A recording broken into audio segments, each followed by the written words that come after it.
Bismillahirrahmanirrahim. Assalamualaikum warahmatullahi wabarakatuh. Ya, pertama-tama kita panjatkan puji syukur kita kepada Allah Subhanahu wa Ta'ala, dan tidak lupa juga kita sholawat serta salam kepada Nabi besar kita, Nabi Muhammad Sallallahu Alaihi Wasallam. Ya. Nama saya Nirwan Adli. Saya ingin membuat video tentang mata kuliah Human Capital Strategik. Atas tugas ini dibuat berdasarkan pengetahuan dari pembelajaran apa yang dipelajari di materi yang kita bahas ini, yaitu materi nasib HR di era industri 4.0. Oke, sebelum kita membahas yang lain-lainnya kan panjang tuh. Saya ingin bertanya dulu kepada narasumber, apa sih yang kalian tahu tentang revolusi 4.0? Nama saya Hurul Solifah. Di sini saya akan menjawab pertanyaan narahubung kita, yaitu apa sih yang kita ketahui tentang revolusi industri 4.0 ini. Nah, para pelaku bisnis, apalagi seseorang yang telah berkecimpung di dunia departemen SDM itu pasti sudah mendengar apa itu revolusi industri 4.0. Nah, revolusi industri 4.0 ini adalah industri yang paling terkini dalam sejarah manusia. Gampangnya, revolusi industri keempat ini adalah di mana semua kegiatan operasional diganti menjadi kegiatan digitalisasi. Ya, begitulah dari narasumber kita sudah dijelaskan ya, pokoknya gambaran besarnya ya 4.0 itu revolusi 4.0 itu kayak tentang perkembangan zamannya, kita udah sampai segitunya majunya teknologinya. Oke, untuk selanjutnya kita akan membaca nih dari evolusi 4.0 ini. Pasti kan ada pilar yang menjadi teknologi utama revolusi ini di industrinya ya kan. Terus kita harus tahu juga pilar-pilarnya apa, karena itu sangat penting. Pilar-pilarnya itu membuat revolusi 4.0 ini membuat menjadi kokoh, membuat menjadi adanya revolusi 4.0 ini. Kita tanyakan kepada narasumber, dipersilakan untuk menjelaskan apa aja sih pilar-pilar. Oke, saya Auliana Fadila. Oke, emang ada beberapa pilar yang menjadi teknologi utama revolusi industri 4.0. Yang pertama itu ada Internet of Things. Internet of Things ini adalah internet untuk segalanya, yang merupakan konsep yang bertujuan untuk memperluas manfaat dari konektivitas internet yang tersambung secara terus-menerus. Terus yang kedua ada Big Data. Big Data itu volume informasi yang besar, baik yang terstruktur maupun tidak. Terus yang ketiga itu ada augmented reality. Augmented reality ini adalah teknologi yang mengkolaborasikan benda maya baik 2 atau 3 dimensi ke dalam sebuah lingkup nyata dengan 3 dimensi, kemudian memproyeksikan dalam waktu nyata. Contohnya tuh kayak filter di aplikasi kalian, di aplikasi HP kalian kayak gitu. Terus yang keempat itu ada cybertech. Cybertech itu merupakan keamanan informasi untuk mencegah adanya hackers atau serangan dunia maya. Serangan dunia maya ini merupakan aktivitas yang disengaja yang ditargetkan sistem informasi untuk merusak, merubah, mencuri informasi. Khususnya di daerah revolusi yang keempat ini, tingkat keamanan dunia maya harus sangat diperhatikan dan ditingkatkan sebaik mungkin. Soalnya itu berkaitan dengan big data dan informasi pribadi pelanggan. Negara yang pengen memasuki era ini harus unggul dalam keamanan dunia mayanya. Oke, yang kelima itu ada artificial intelligence. Merupakan sebuah teknologi komputer atau mesin yang memiliki kecerdasan layaknya manusia. IA ini dapat diatur sesuai keinginan manusia. Fungsinya itu kemampuannya untuk mempelajari data yang diterima secara kesinambungan kayak gitu. Jadi ya memang ada, sebenarnya ada banyak sih, cuman saya sebutin cuma 5 aja, 5 pilar. Ya, kurang lebih pilar-pilarnya sudah dijelaskan oleh narasumber. Terima kasih. Ya, seperti itulah. pilar-pilarnya. Pokoknya ya kayak utamanya sih Internet of Things, kayak pastinya ya kan, apalagi zaman sekarang ya kan, generasi Y, X, Y, Z itu udah pasti internet harus bisa semua, kalau enggak ya nggak bakal bisa berkembang, maksudnya bakal jadi itu aja, dan juga harus bisa menjadi kompeten di dalam revolusi 4.0 ini ya. Selanjutnya pasti dari semua perubahan, semua revolusi itu semuanya pasti ada dampaknya juga kan. Nah sekarang kita bahas dulu apa aja sih dampaknya dari revolusi 4.0 ini. Menjelaskan tentang dampak perkiraan revolusi industri. Yang pertama itu adalah dampak sosial. Tenaga kerja akan mulai merasa tergantikan karena adanya teknologi digital yang semakin canggih, dan kemungkinan akan terjadinya suatu pengangguran meningkat karena akan terkalahkan oleh adanya teknologi digital yang semakin membaik. Lalu manusia semakin bergantung kepada teknologi digital sehingga bisa menciptakan jarak antara interaksi dengan sesama manusia. Lalu dampak yang kedua itu adalah dampak ekonomi. Tingkat pengangguran tinggi mempengaruhi pertumbuhan ekonomi suatu negara. Dan pelaksanaan revolusi industri yang berhasil dikatakan akan memberikan dampak bagus juga terhadap perekonomian suatu negara. Narasumber sudah menjelaskan dampak-dampaknya ya, kurang lebih seperti itu, dari bidang sosialnya, dari bidang ekonominya juga ada. Lalu ada kita membahas tanggapan HR.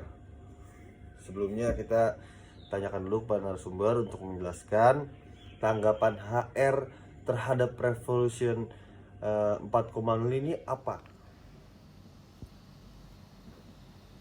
Di sini saya akan menanggapi pertanyaan, bagaimana Human Research menanggapi revolusi industri 4.0. Kehadiran teknologi digital semakin canggih akan memaksa pelaku usaha untuk beradaptasi. Jika revolusi industri 4.0 tetap berlangsung dan membawa perubahan baik ke dalam aspek kehidupan, maka semua orang harus terbiasa dengan teknologi, termasuk juga penggunaan jaringan data. Tidak hanya itu, kebutuhan tenaga kerja adalah salah satu faktor yang akan mengalami perubahan dengan hadirnya revolusi industri ke tempat ini. Tenaga kerja mungkin tidak akan menghilang, tetapi profesi baru sangat mungkin untuk muncul dan membanjiri pasar. Nah, di sini ada poin-poin, ada 3 poin yang sangat berpengaruh pada revolusi industri 4.0. Yang pertama itu identifikasi skill yang akan diperlukan. Digitalisasi pengembangan software, semua akan membutuhkan skill atau keterampilan baru, khususnya di bidang IT atau teknologi. Dan ada contohnya itu pekerjaan yang bersifat repetitif, lebih memungkinkan informasi digital. Yang kedua itu ada up to date dengan pengembangan teknologi digital. Departemen HR semakin hari semakin dianggap sebagai bisnis partner perusahaan. Artinya, HRD juga harus buka mata lebar-lebar terhadap transformasi digital, apalagi berparu dengan laju bisnis perusahaan. Contoh, beberapa tahun terakhir booming software HRIS yang dapat mengotomatisasi beberapa pekerjaan administrasi HR. Ada juga ATS, Applicant Tracking System, dan RMS yang merupakan kecerdasan buatan yang dapat membantu proses rekrutmen jadi lebih cepat efisien. Yang ketiga itu persiapan material terhadap perubahan. Lebih dari 2 poin di atas, divisi HR sebaiknya siap secara mental dalam menghadapi perubahan teknologi digital. Jadi seperti itu. Mungkin untuk narasumber sudah mengerti dalam pertanyaannya yang sudah saya jawab. Oke, terima kasih. Terima kasih sudah dijelaskan. Ya pokoknya tanggapan HR harus seperti itu, harus mengidentifikasi skill yang akan diperlukan, ya kan. Terus dia harus up to date juga dengan teknologi perkembangannya di revolusi 4.0 ini kan teknologinya sangat besar gitu loh, maksudnya sangat tinggi lah, sangat canggih zamannya juga. Terus kita juga harus punya sebagai HR punya persiapan mental terhadap perubahan, karena segala suatu perubahan itu pasti susah, ya kan, dilaluinya juga berat. Kita harus tahu mengenai step by stepnya, ya seperti itu.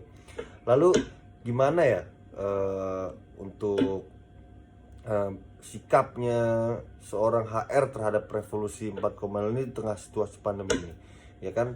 Kita masih meraba-raba karena di Indonesia bahkan di seluruh dunia juga pandemi ini sangatlah berpengaruh bagi usaha-usaha, ya kan. Bagaimana caranya mengkompetensi di revolusi 4.0 ini di era industri 4.0? Coba bisa dijelaskan kepada narasumber. Bagaimana sikap seseorang dalam masa pandemi seperti ini? Apalagi dia adalah seorang human resource pada sebuah perusahaan. Nah, COVID ini telah mengajarkan kita bagaimana kita tidak boleh selalu mengandalkan umat manusia. Kita harus bisa bertanggung jawab dan mampu mempertahankan usaha kita sendiri. Gimana caranya? Dengan cara mereka menggali potensi diri mengenai kegiatan teknologi yang mulai berkembang pesat pada saat ini. Nah, para pelaku bisnis ini juga bisa mulai menjualkan produksinya, barang dagangannya melalui online shop seperti Shopee, Lazada, Tokopedia, dan lain sebagainya. Bahkan mereka juga bisa menjualkan barang-barang mereka di website-website. Maka dari itu mereka harus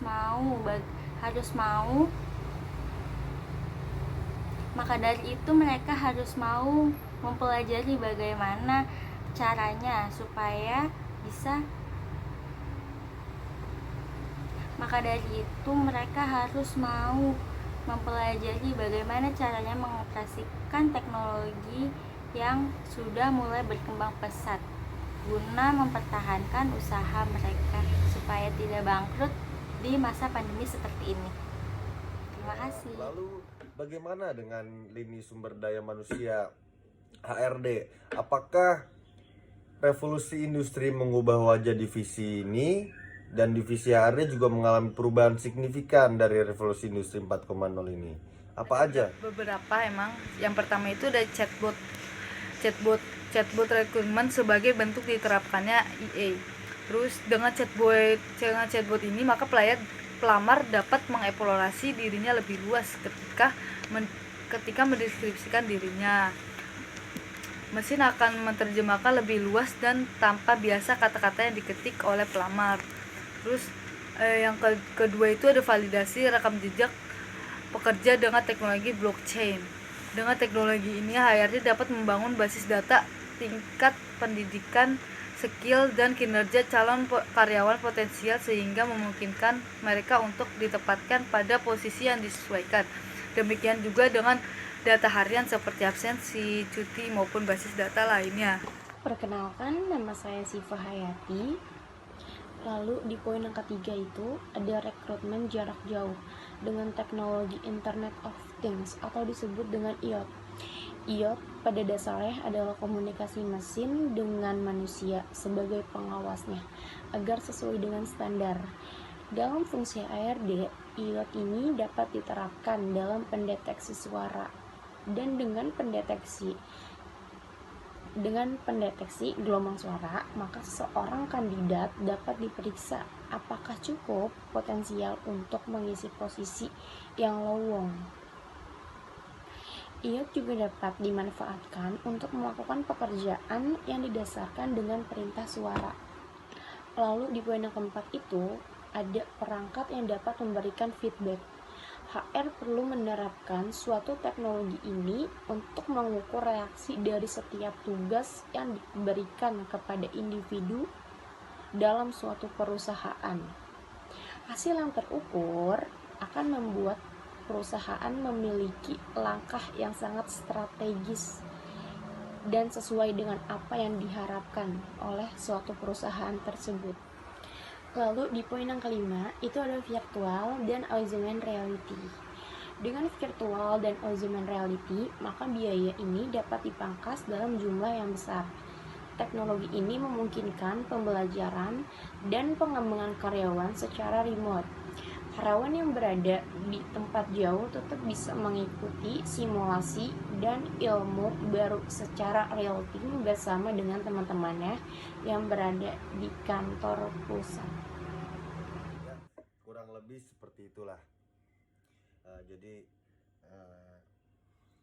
kita harus mempunyai wawasan yang luas, juga harus berkembang, mampu berkompetensi dengan perubahan yang sangat signifikan dan di revolusi 4.0 ini. Apalagi beratnya HR itu nasibnya seperti itulah, harus bisa berkompetensi dengan suasananya. Suasananya sedang seperti ini, dia harus bisa menyeimbanginya, ya kurang lebih seperti itu.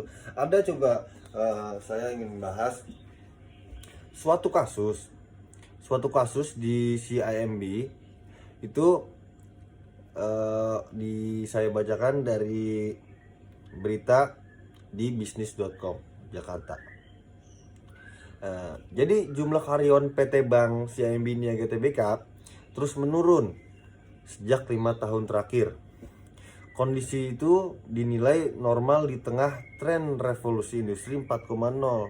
Nah, Direktur HRD-nya CIMB Niaga Hedi Lapian mengatakan bahwa pada periode 2014 sampai 2018 total jumlah karyawan CIMB Niaga berkurang 20,4% menjadi 12.416.000 orang. Meski jumlah penurunan tersebut cukup signifikan, yang tadinya banyak banget ya kan, namun kata HRD-nya ini, CIMB termasuk bank papan atas dengan penurunan jumlah karyawan yang sangat rendah. Tuh, dari berita aja di CIMB kan bank besar juga kan, udah internasional.